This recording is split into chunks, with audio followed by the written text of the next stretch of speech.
வணக்கம் நண்பர்களே. விஜய் அவரோட கட்சி மாநாடு நடத்தி கரெக்டா 20 நாள் ஆகுது. இந்த 20 நாட்களிலும் ஊடகங்களில் ஓயாம பேசிக்கிட்டு இருக்கிறது யாருன்னா, அரசியல் விமர்சகர்கள் அல்லது அரசியல் பார்வையாளர்கள் அப்படின்னு சொல்லிக்கிற ஒரு சிலர் மட்டும்தான், விஜயோட கட்சி இப்படி சாதிச்சிரும், அதை பண்ணிடும், இவங்கள காலி பண்றோம், இந்த கட்சிக்கு ஆபத்து அப்படின்ற மாதிரி எல்லாம் சொல்லிக்கிட்டு இருக்காங்க. உண்மையில அந்தந்த கட்சியை சேர்ந்தவர்கள் இப்பவும் விஜயோட நடவடிக்கையில வேடிக்கை தான் பார்த்துக்கிட்டு இருக்காங்க. ஏன்னா அவங்களுக்கு ஒரு அழுத்தமான நம்பிக்கை இருக்கு. விஜயால எந்தவித பாதிப்பும் நமது கட்சிக்கு ஏற்படாது. அல்லது அவரால எந்த பெரிய அரசியல் மாற்றமும் இப்போதைக்கு தமிழ்நாட்டுல ஏற்படாது அப்படிங்கிறது அவங்களுக்கு எல்லாம் தெரியும். ஆனா ஒரே ஒருத்தர் தான் பெருசா இப்ப நம்ப ஆரம்பிச்சிருக்காரு. அவர் எடப்பாடி பழனிசாமி. ஏன்னா எதை தின்றால் பித்தம் தெளியும் அப்படிங்கிற நிலையில இருக்கிறது அவர்தான். அவருடைய கட்சி திரும்ப ஆட்சிக்கு வருமாங்கிறது மிகப்பெரிய கேள்வி மாறி போச்சு. சோ இந்த சூழல்ல யாராவது ஒருத்தரை பிடிச்சுக்கிட்டு எப்படியாவது நம்ம தேர்தல் களத்துல நம்மளும் ஸ்ட்ராங்கா நிக்கிறோம் அப்படிங்கிறத காட்ட வேண்டிய நிர்பந்தம் அவருக்கு இருக்கு. நிச்சயமா அவருக்கும் தெரியும், வருகிற தேர்தலில் அவர்களால் ஆட்சியை பிடிக்க முடியாது. நான் இப்பவும் சொல்றேன், திமுக கூட்டணி ஒரு பக்கம், எதிர்த்தரப்பில் அதிமுக, இந்த விஜய் அல்லது இன்னும் இருக்கிற கட்சிகள், ஏன் பாஜகவோட கூட சேர்ந்து அவங்க எல்லாரும் நின்னா கூட இந்த திமுக கூட்டணியை அவங்களால் வெல்ல முடியாது. நிச்சயமா அவங்களை விட இவங்க 15% கூடுதலா வாக்கு பெற்று மீண்டும் ஆட்சியில அமர்வாங்கன்றதுதான் இப்ப இருக்கிற சூழல். நான் இப்பவும் சொல்றேன், இது ஒரு சார்பா நான் சொல்லல, களத்தில் இருக்கிற யதார்த்த சூழலைத்தான் நான் இப்ப சொல்றேன். ஆனா விஜயோட கட்சி வந்ததால குறிப்பா நாம் தமிழர் சீமான் அவருக்கு மிகப்பெரிய சவாலாயிடுச்சு, மிகப்பெரிய ஆபத்தாயிடுச்சு. நாம் தமிழர் கட்சி மெல்ல மெல்ல கரைய ஆரம்பிச்சிருச்சு.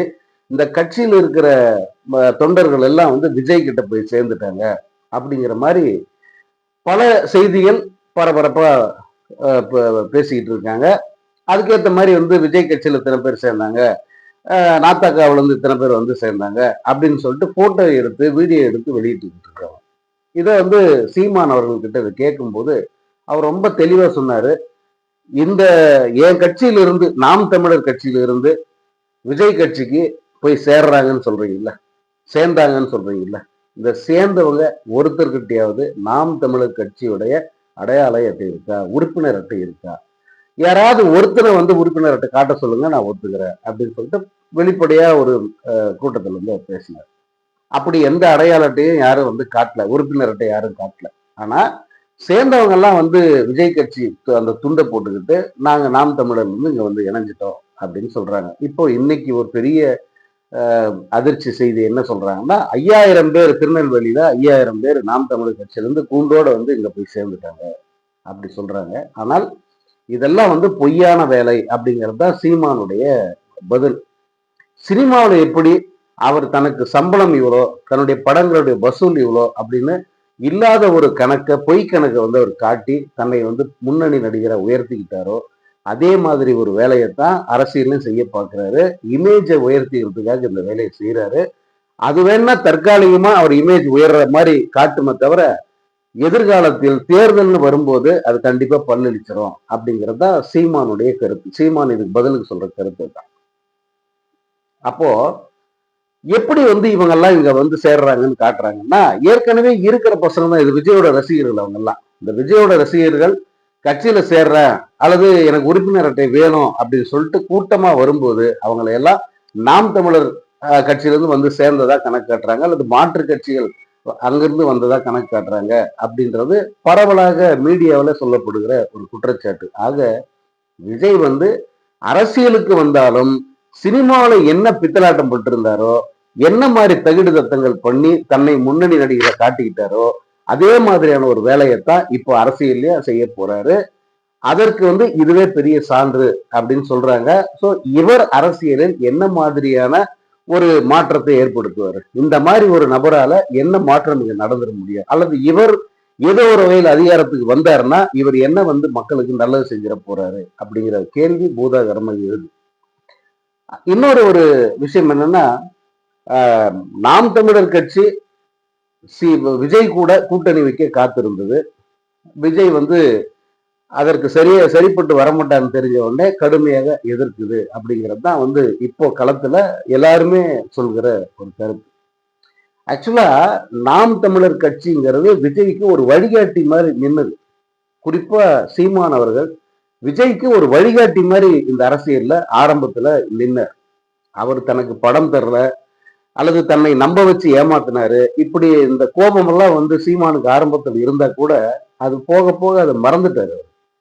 பரவாயில்ல, நமக்கு நம்ம கருத்தை வலுப்படுத்த ஒரு தம்பி ஒருத்தன் வரான், வரட்டும் அப்படின்னு சொல்லிதான் ஆரம்பத்துல இருந்து விஜய்க்கு அவர் வாழ்த்து சொன்னதுல இருந்து, வழிகாட்டினதுல இருந்து, அல்லது எப்படி மாநாடு நடத்தணுங்கிறது வரைக்கும் வந்து விஜய்க்கு அவர் பல யோசனைகள் சொன்னதா பலரும் சொல்றாங்க. குறிப்பா வந்து இயக்குனர் களஞ்சியம், அப்புறம் நாம் தமிழர் கட்சியின் முக்கிய நிர்வாகிகள் பலரும் வந்து சொல்றாங்க.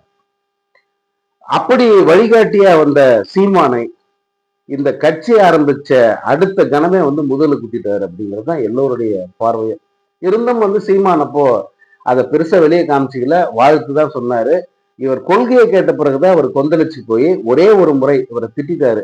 ஆனாலும் கூட திரும்ப இவர் சீமானுக்கு பிறந்தநாள் வாழ்த்து சொல்ல அதற்கு அவர் நன்றி தெரிவிச்சாரு. இப்ப திரும்ப வந்து 1000 இருந்தாலும் வந்து நாங்க அண்ணன் தம்பி தான் அப்படின்னு அவர் வந்து சொல்றாரு. அது சீமானுடைய குணம். அதுதான் அவர் ஆரம்பத்துல வந்து திட்டுவாரு அல்லது 2 பேர் வந்து மோதிக்கிற மாதிரி தோணுச்சுன்னா கூட அவர் வந்து சடனா உடனடியா வந்து அவர் மறப்போம் மன்னிப்போம் அந்த மாதிரி ஒரு குணம் கொண்ட ஒரு சீமான். அதனால விஜய் கிட்ட அந்த திரும்ப வந்து அந்த பாசத்தை காட்டுறாரு. அது செய்தியாளர் சந்திப்புல வந்து அடிக்கடி இந்த கேள்வி அவர் கேட்கிறாங்க. அவரை சளைக்காம கண்டென்ட் கொடுத்துக்கிட்டே இருக்காரு. இப்போ திரும்ப வந்து சீமானும் விஜயம் சேருவாங்களா அப்படின்னா அதற்கு வாய்ப்பே இல்லை. ஏன்னா சீமான் வந்து தனித்து தான் போட்டி. நான் தனி ஆளு, என்ன வந்து நான் இனிமேட்டு யாரு கூடயும் எந்த நேரத்துல நான் கூட்டணி வைக்க மாட்டேன். இந்த தேர்தல் தனிச்சுதான் போட்டி. குறிப்பா இந்த முறை இரட்டை இலக்கத்துல ஓட்டு வாங்கி காட்டுறேன் அப்படிங்கிறதுல அவர் வந்து ரொம்ப உறுதியா இருக்காரு. அதனால் விஜய் வந்து ரொம்ப இப்போ விஜய ரொம்ப நம்பிக்கிட்டு இருக்கிறது யாருன்னா அதிமுக தான். அதிமுகவுக்கு ஏதாவது ஒரு வகையில ஒரு ஹோல்டு கொடுப்பாரா அப்படின்னு தான் அவங்க பாக்குறாங்க. ஆனால் அது நம்ம சங்க இலக்கியத்துல சொன்ன மாதிரிதான், மண் குதிரையை நம்பி ஆத்துல இறங்குற கதை தான் விஜயை நம்பி அரசியல் பண்றதும்.